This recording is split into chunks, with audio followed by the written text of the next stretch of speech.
Hello, welcome to Quarter Past 65, where wisdom is not only preserved but is passed on. Today's episode brings you into a special moment, a 60th anniversary celebration of Queen's College Old Girls Association, the class of 1965 to 66, 67.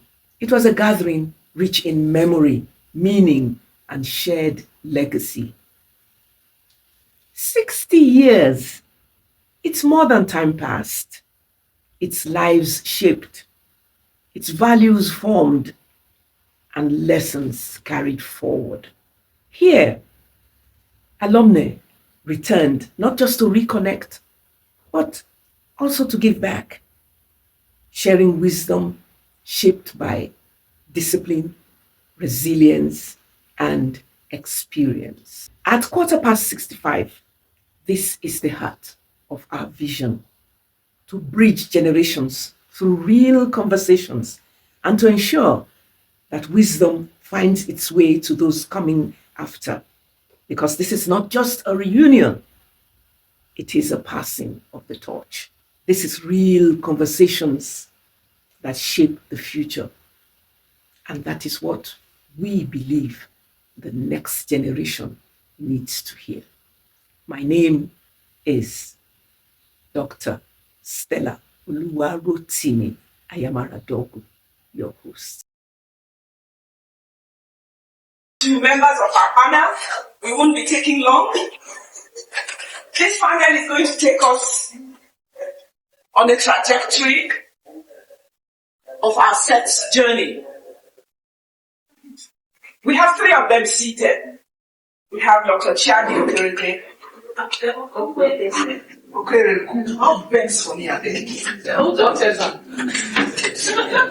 We have Henrietta Williams. Dr. Henrietta Williams. And we have Doctor. All medical doctors. Oh, all medical doctors. How did we do that? You know, I was telling you. Too many doctors there for this our set. And that's why we are all looking so good. Because somehow or the other, we always have them whisper to us. Looking back, what was the single most important value or lesson you believe that you learned from QC that became the invisible thread guiding your life? Whether in your career, in your marriage, or in your parenting style. Good afternoon, good evening.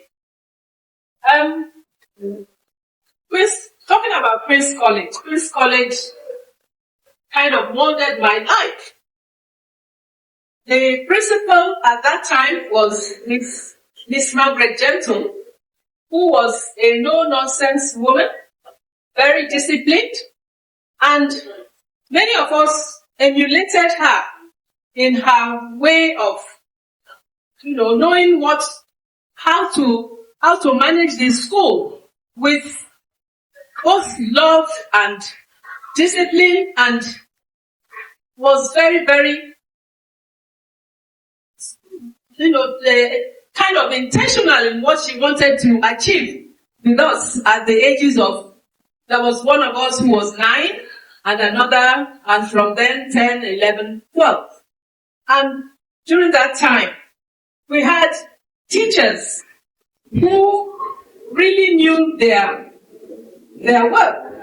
The teachers were very committed, and many of them who we passed through knew how to relate with the children and how to teach. So we related them, and many of us, we tried to copy what they really, what they taught us. So that discipline, that commitment has led me through my school, the university period, and further after that. And you know that if you're committed to a project and you want to achieve that project, you have to be disciplined. From the age of 5, I decided I wanted to be a nurse. But my mother, who was a school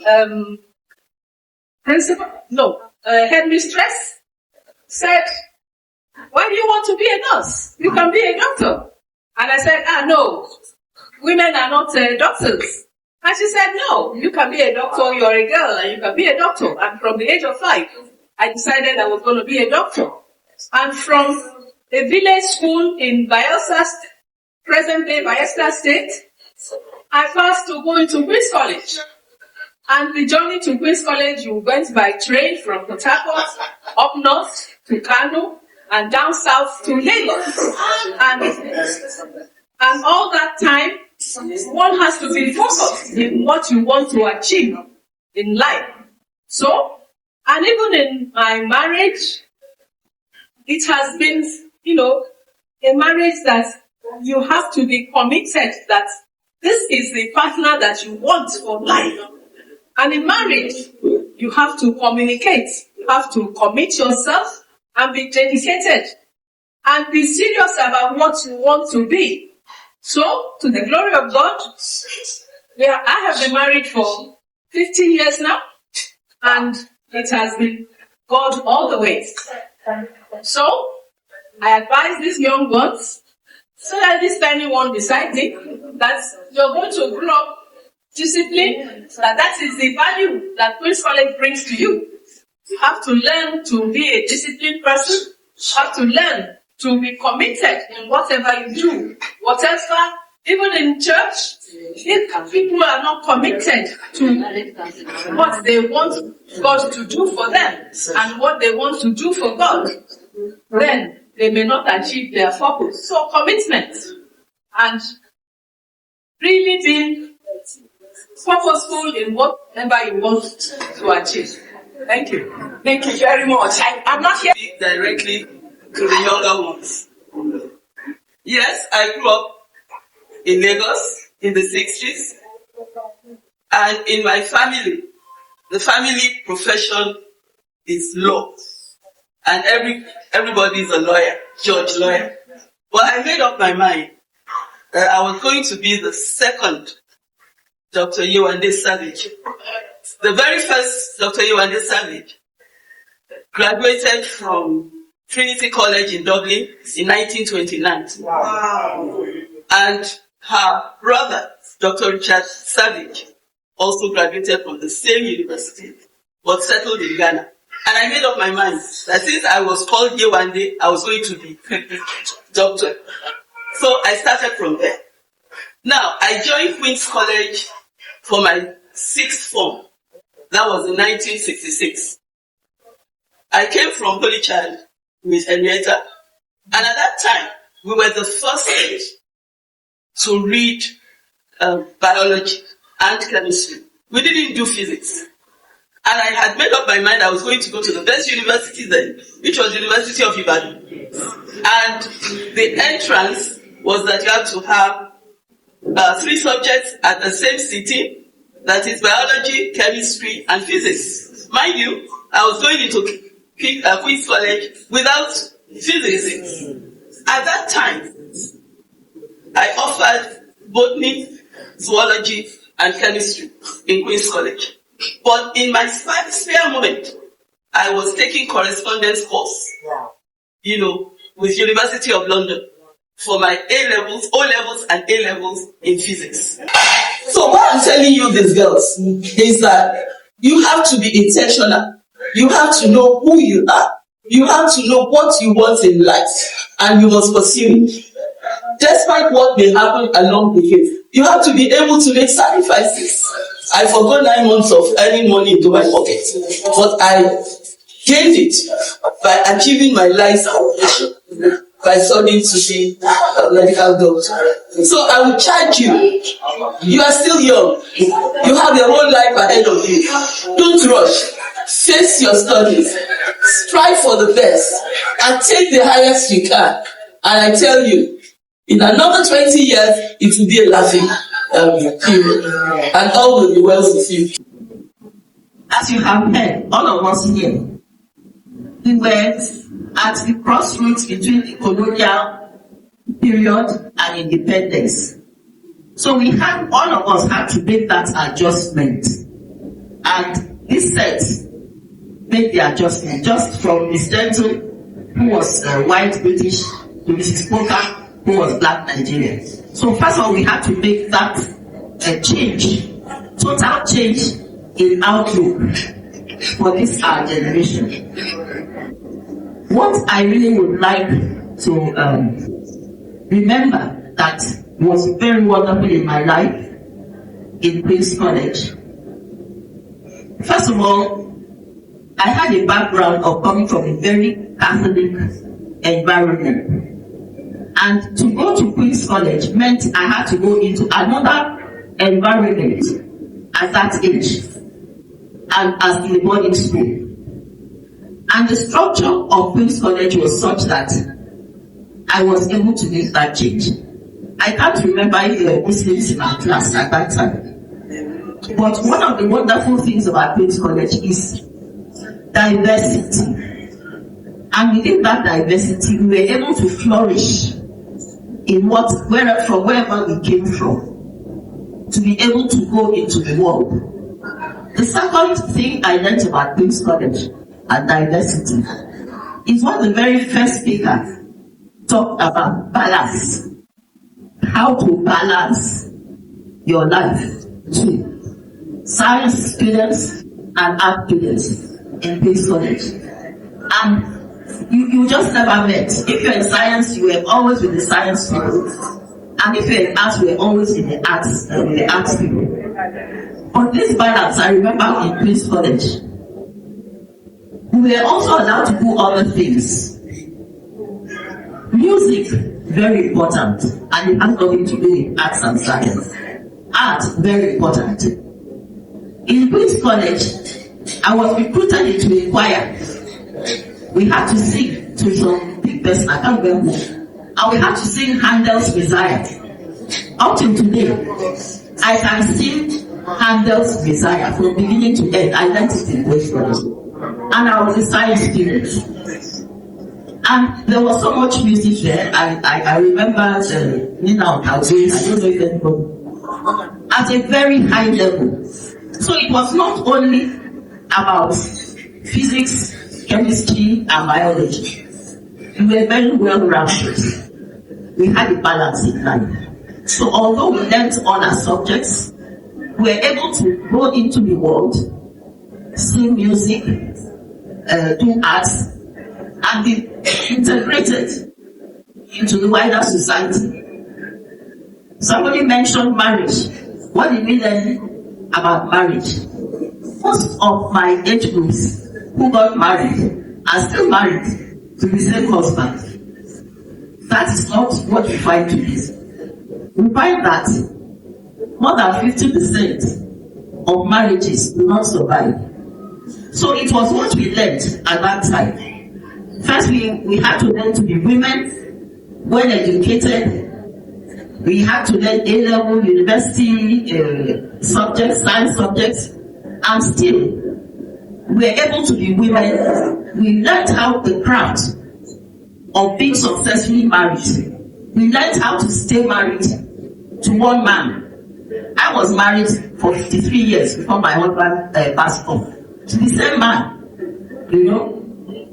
And I want to reach out to the young women today with the what they call radical feminine culture.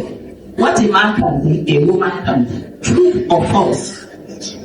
However, we learned at Queen's College that you can excel in your subjects, in your career, in your marriage. You can become professionals, you can become mothers, grandmothers, and you can become good doctors as well. So all that is our legacy from Queen's College. And I congratulate everyone here today for being here today. And I'm reaching out to the younger women here. And I pray that your time at Queen's College will be productive, not just in the academic subjects, not just when you go to university and you win awards, but also that you'll be able to be wonderful wives, wonderful mothers. Today is Mother's Day. Did you know that? We pray in our church for mothers. Wonderful mothers. Because to be honest, it is the mothers that shape the world. And it is the qualities you learn at Queen's College that will help you to become good mothers. And of course, good professionals. And even those of you who want to be astronauts and be the first Nigerian woman to go to the moon, I wish all of you luck. Thank you so much. Wonderful, wonderful, wonderful. Now, your mothers.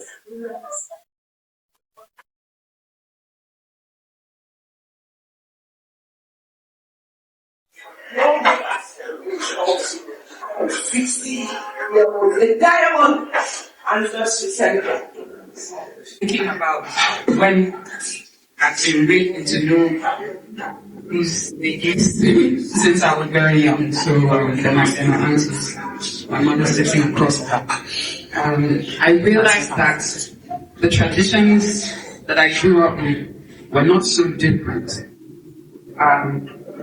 First of all, I didn't go to Queen's College, but my mother put me in a school that I believe was a product of Queen's College. I went to Atlantic Hall secondary school. It's a co-ed school that is both male and female, but Board of Trustees were QC girls. At the time that I was there, Mrs. Williams was my principal, and I know some of them, Mrs. Williams, who was my mother's teacher. And as I said, a lot of the traditions were the same. Earlier on, my auntie mentioned we were having lunch, then we had you had siesta period, and then you had prep in the evening. We had exactly that same system. So for me, even though I didn't attend Queen's College, a lot of the traditions, were built in me as well. Idea of contributing towards community in some way. My mother is very active in her community in many different ways, and my aunties, whether it's church or whether it's family, family groups, they're all very active. And that tradition has been passed down to me. I too am active in different non-profits, etc. So, that's their how strict or how permissive? Two generations of women. My grandmother, who was also very strict, and my mother. So she was strict in the sense, not in the sense of her kind of strictness is actually was she'll be speaking soft to you, and that's when it hurts the most. The West is speaking soft to you, that's when it really enters, but I'm grateful for it. I'm grateful for my God. Very much. So I love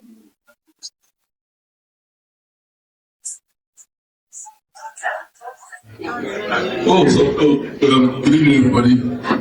I came out and she got this mother was Ufu, there's nothing here that, first of all, the doctors are not saying that I want to say. Truthfulness, discipline, knowing what to do at the right time, and then she talks about marriage in these times. I've not seen any Queen's College that is still not husband's house. That's what I have to say. But the first time I knew about Queen's College was when I was quite young. And my mother was, I think, the first young secretary of Queen's College, Old Girls Association in Ibadan. And then I remember the first meeting that held in our house, where I was seeing all these judges, so many of them women, and I was like, who are these people? And then there was a young lady, I remember I still spoke about this event some weeks ago, Iyabo Obasanjo. She was one of this, and then she stood up to talk confidently. amongst these giants. I looked at her, and then one of the judges said, young girl, tell your daddy that we're coming to Temperance Farm. And 2 weeks later, they were on an excursion to Temperance Farm. She was as young as maybe one of these things. And I was like, oh. But the confidence took me up. Because I was like, how can this girl stand up in the midst of these women and have the temerity to talk to a judge and say things? So I looked at her and said, I want to be like this girl. That's one. Dutifulness. Let me not go to dutifulness, but I want to say something again about what she some of the things she said. My mom took some of those things and implied it in us. I can't be late for meetings because she's always never late for even a church meeting. Just using that as an example. So many things. And I remember when we was talking about marriage, I remember the first time my mom and my dad had a little bit of some, and it was about Queen's College and one other federal government college, Shagamu. My mom wanted her daughters to be in Queen's College. My father said no, she must go to a Remo school. I want her to know my village. And she regretted. In fact, she took it to the minister. There was a minister of state of education. Then my father wrote a petition. She went to see the minister. So I would ask myself, why would she want her daughters to be in a Queen's College school? I found out later on when I got into university, there was a difference between the Federal Government College Shaganga and QC girl. It always shows. So be the best you are. The mothers have said it all. I didn't go to Queen's College. If there was a Queen's College for men, I would be in one. Thank you very much. So once again, another generation of Queen's College. Yes. But one thing, two things actually the Queen's College taught me. There was no tribalism. I didn't know who was a Muslim or a Christian or who was from the north or who was from the south or who was, it didn't matter where you were from. Secondly, Mrs. Kaparu. If you did not hear Mrs. Kaparu and Mrs. Dowdy, then you're liberal. I mean, you couldn't, the way half of you were dressed today, you wouldn't be in this hall. You wouldn't even leave school. The way you shuffle your feet around, in fact, so discipline, but that discipline also came from home. And I was brought up by parents who discipline was very important. So no barriers, no tribalism, there was actually no competition in Queen's College. You would be your best. You could be the friend of the person that gets 10 A's and not be intimidated. You could be struggling and somebody will still be your friend and help you. That doesn't exist in Queen's College now. And I don't know what went wrong. The blame doesn't lie only in the students, unfortunately. Because if you don't understand your body, it's the horse in front that the one at the back follows to run. Right? If your teachers and your parents are not setting good examples, then what can we say? But then again, everybody has you have a sixth sense in you. For me, it's the Holy Spirit. We all know what is right and what is wrong, and we get to choose. So you suffer the consequences of your right choices or your wrong choices. Thank you. Thank you very much. Thank you very much. Before I let these two young ladies say something, QCEOGA has just said about your comportment. Can I have you guys speak like that?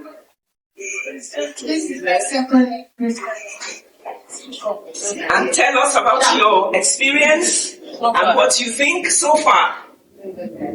I love this school because it's discipline school. It's good school. And And when I grow up, I want to be a medical doctor. I'll keep to it. It's a lot of hard work. And BTS in college. And I remember when I was younger, my auntie also attended Queen's College. So she usually tells me stories about her experience in the school. So I was in primary 3 that time, so from primary 1, primary 2 to primary 3, she's always telling me stories. So I made up my mind that I was going to come to Queen's College. So when I finished my common entrance exam, I got admission into the school. Then that during my registration and all, my dad said I was not going to be a board that I wanted me to be. He didn't even want me to come to the school normally. But we had to plead with him, then he agreed. Then he told me that I wasn't going to be a board, and I really wanted to be a board. But my aunt would tell me a lot about the boarding house, the experience and everything. So I wanted to go through that too. So we still had to plead with him and he later agreed. So when I entered the school, I was so excited, like to see everywhere. I was so excited. Then at some point in my life, I was sad because I was missing him and everything because the stress was much because I left home. Everybody's taking care of me until I got to school and I'm on my own. Only me and my God. But I learned a lot. I've learned and I'm still learning a lot from things. But one of the things I learned is how to use my time wisely. Because there are different stages of my life that I have many things to do, very few time for me to even rest. But I've learned how to manage my time and to still use it, to still read and do well in my exams. I've also gotten closer to God. Before I entered Queen's College, I was closer to God. But when I entered the school, I got way closer to God and I'm so grateful for that. And I've also learned how to, because to be honest, before I entered the school, I couldn't control my temper. I had bad anger issues. But when I got to the school, I saw different characters, different behavior. So I had no choice because the rules. If we fight, if we beat each other, we get deported, we get expelled, different rules. And I cannot take that risk because my parents had warned me. One of the reasons my allowed me to come in, but I promised him that I wasn't going to do anything bad. I was going to make him proud. I was going to come out, making him proud, making him happy. So I had to make up my mind rather, not to do anything that was disappointing. So I had to change my character. This college has taught me a lot of things and it's still teaching me a lot of things. I'm very, very, very happy I decided to stay in school. And I pray that God will help me, give me the grace to continue to finish school. So yes, I believe that technology has gotten generations closer. If I'm to give an example, I'll give this program as an example. When a lady was talking, she said that after they graduated and all, they could not see themselves anymore. But from some few years back, because of technology, they were able to get to know themselves better and they were able to connect to each other. So yes. But, different aspect. It depends on the people that use the technology. A set of people now, they have used it very well because now they have gotten to communicate to each other and now they have gotten closer. Even in the same program, you can see that some things about themselves that they never knew before, they're getting to know it now.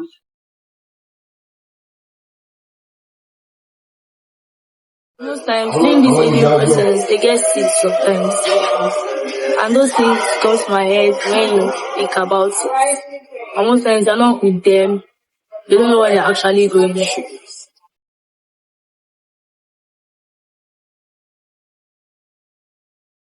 Yes, because speaking, if I can remember an experience, I think I wanted something.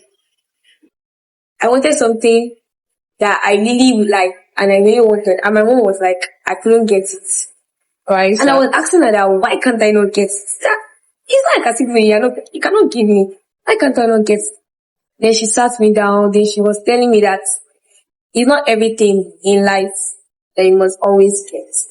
Sometimes you have to sacrifice, you have to make priorities. You can't get everything. You cannot do something and then just chugging anyhow. No. You sacrifice, if you want two things, you either sacrifice one for the other or you forgo one and get the other one. So she taught me a lesson and then I just thought that I don't really need this bag. I could actually always get it at that time and then use the money for something else.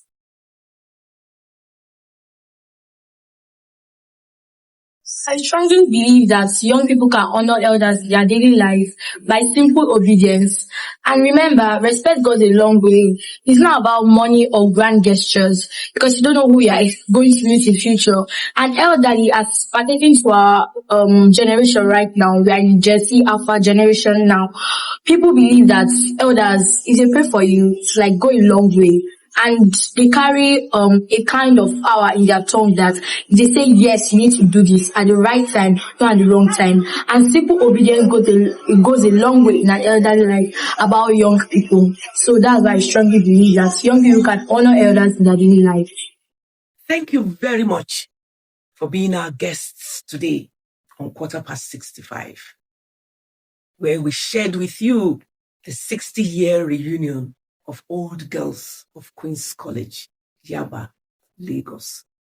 We hope you have learned a thing or two, and that you also congratulated those of us who shared that special diamond anniversary with you. It's 65, so remember to join us on our social media handles on YouTube, Instagram, Facebook. Until we come your way again on another interesting episode, it's bye for now.